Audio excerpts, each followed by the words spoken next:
Case D 521527. Are you Michael Turner? Yes. And Ingrid Rodriguez Casillas? Counsel, your appearance and bar number. Good morning, Your Honor. Mark Anderson, bar number 606, appearing for Attorney Kirk Smith on behalf of the defendant who is present. All right, I have one attorney. I need both parents to stand, raise their right hands. We're going to have them sworn in first. You and each of you do solemnly swear the testimony you're about to give in this action shall be the truth, the whole truth, and nothing but the truth, so help you God. Yeah. I do. Today's our calendar call. Have the parties talked about resolving the case? Did I give you the patch program report? You did, Your Honor. So Dad did 12 weeks straight? Correct. He graduated from the program. No issues with drugs or alcohol? Your Honor, we've had discussions. I don't think we have an agreement. And at this time, I would move to strike the plaintiff's complaint. He's not complied with a number of orders of this court. At least has not provided proof of compliance. He's not taken the COPE class as ordered. The nurturing infants class is ordered. Okay. We've not received a list of witnesses, pre-trial memorandum, or trial exhibits that were due today. Okay. We do have a copy of defendant's trial exhibits, which, for the record, I will present him a copy here in open court. Okay. He previously requested a brief focus assessment to be done by Dr. Holland. He's not followed through on that.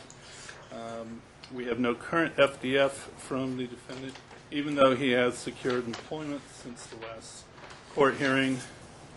In bottom line, Your Honor, he's not complied with any of the court's orders, or at least provide proof of it, and we believe that that is certainly grounds to strike his complaint and grant Ingrid the relief requested in her counterclaim. Okay. Well, let me ask the dad. A couple things, sir. Did you do the COPE class? Yes, I do. Do you have your I certificate? A certificate. Okay. So what we'll do is we'll make a copy and take that, and you got a cover sheet for him? Then he can go file it downstairs. So you go file that downstairs after court, sir. We'll give you a cover sheet for that. So that's one thing. The second thing is, did you take that nurturing infants class? I do.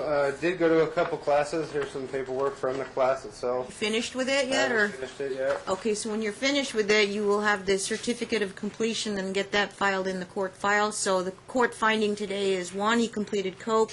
2, he is enrolled in the nurturing infants class. You want to take a look at that, Mr. Anderson? What his proof of enrollment is? So he is enrolled.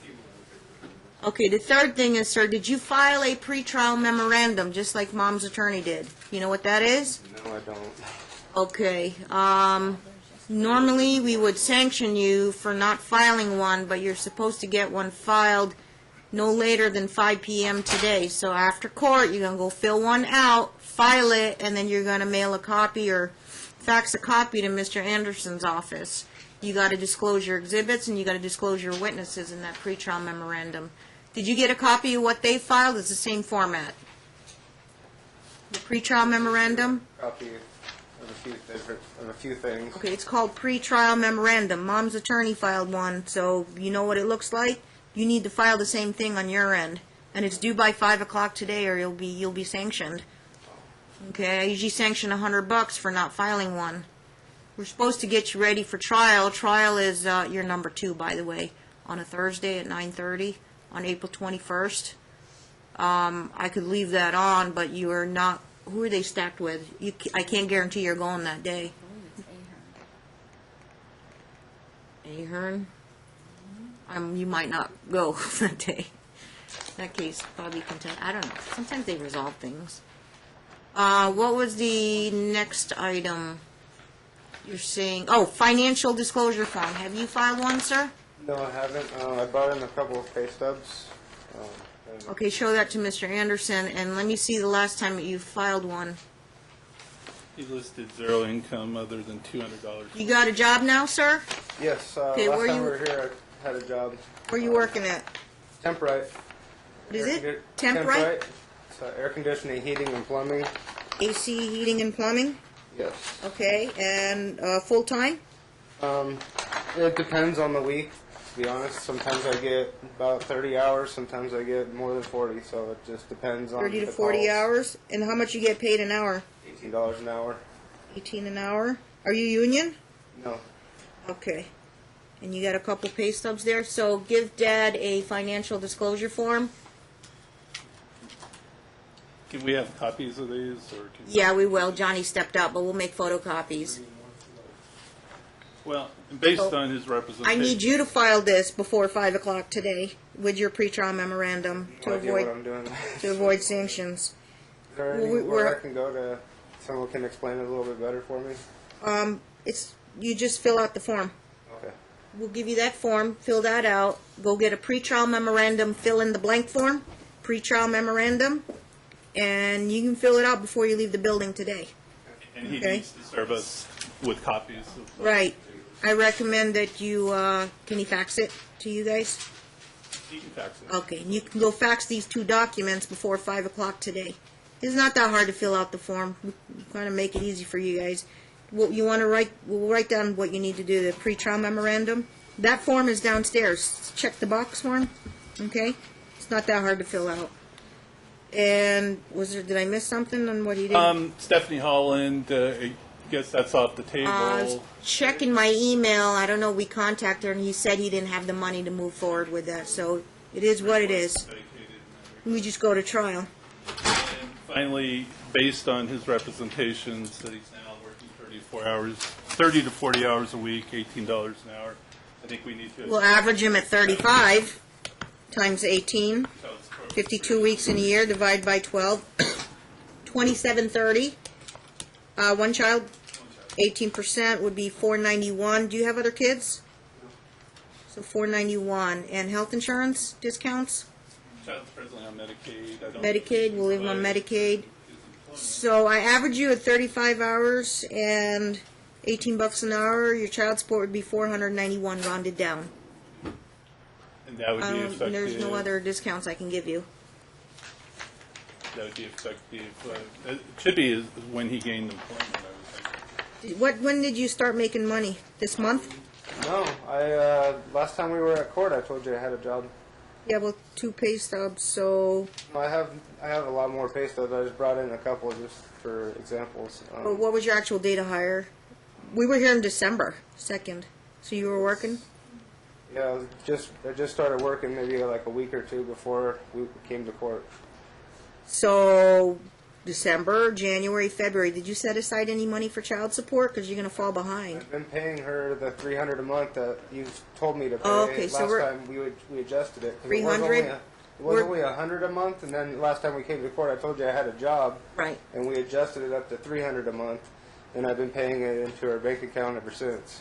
Okay, so we're going to up you to 491, which is the average on 35 hours a week, 18 hours. And I know you make sometimes more than 40 hours, sometimes as low as 30 hours, but we will get to final orders on that, but 491 should be a close enough average for now. And we'll readjust the numbers by the time we get to trial. This beginning of the trial. Yeah. What's going to be the issues at trial is custody at issue, because right now, let's see, he has supervised visits, but I'm planning on lifting that if there's no drug issues no more. And I'll put him on random drug testing. Mom would have to pay for that up to 1 year. And go once a month if she wants to call it in on Dad. Well, the assessment does indicate problem risk for drugs. Yeah, but he did 12 weeks straight. And median for alcohol. I deem that as graduating from the program, and the only way to monitor him at this point with 12 weeks of consecutive negative results is to put him on random drug testing. Mom can go set up an account, and she go prepay it. I think custody and visitation are the. She's out her money if he tests negative every time she pulls a random on him, and she can only. I normally recommend she pull it once a month. Once a month if she wants to. If he tests dirty, well, I'll have him pay her back for the dirty drug test, and then we'll have different court orders, I'm assuming. But you're supposed to stay drug free, right? And work, be stable, and you'll be on random drug testing until further order of the court. And normally I do that for a 1 year period unless you and Mom make a different agreement. Custody is going to be an issue. Are you finding custody, sir? I believe we reached an agreement as far as 50 joint legal, joint physical, but I've It's just, some that- just informed this morning by him that Okay. it's not. So So 1, either you're going to represent yourself at trial, or 2, you're going to get a lawyer, or you're going to continue to talk with Mom, because otherwise, Talking about getting back together, and well, is what it is, so I don't know. They're not But- together now, so I guess until that happens. Maybe, yeah. Her lawyer's telling me we don't have an agreement, so we got to go to do the trial. all news to me. And things change between now and the trial, then, yeah. But I do have you on April 21st. It's coming up. No other discovery is supposed to close today.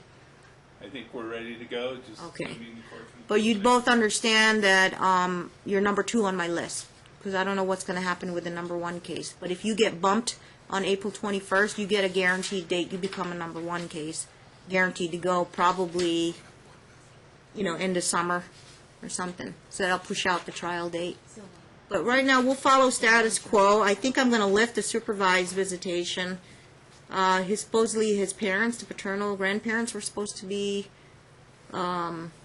supervising. I don't think that's going to be a requirement anymore.